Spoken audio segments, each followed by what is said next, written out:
அல்லாஹு அக்பர். நாம் தக்பீர் கட்டியவுடன் இந்த 3 வார்த்தையை நாம் கூறினால் வானத்தின் கதவுகள் திறக்கப்பட்டு அல்லாஹ்வின் ரஹ்மத் நம்மீது இறங்குகின்றது. ஒரு தடவை நபி அவர்கள் தொழுது கொண்டிருக்கும் போது பின்னால் இருக்கும் ஒரு சஹாபி அல்லாஹு அக்பர் கபீரா வல்ஹம்துலில்லாஹி கசீரா வ சுப்ஹானல்லாஹி புக்ரத்தன் வ அசீலா என்று கூறினார்கள். நபி அவர்கள் தொழுது முடித்தவுடன் இந்த வார்த்தையை யார் கூறியது என்று கேட்டார்கள். அதற்கு அந்த சஹாபி யா ரசூலுல்லாஹ் நான் தான் என்றார்கள்.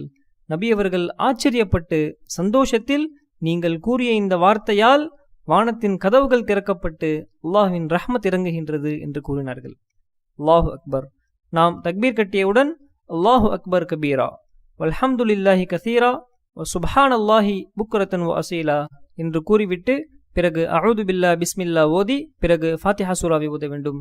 நாம் வளமையாக ஓதக்கூடிய சனாவை போன்று இதுவும் ஒரு சனாதான். நாமும் இதை ஓதி மற்றவர்களுக்கும் பகிர்வோம்.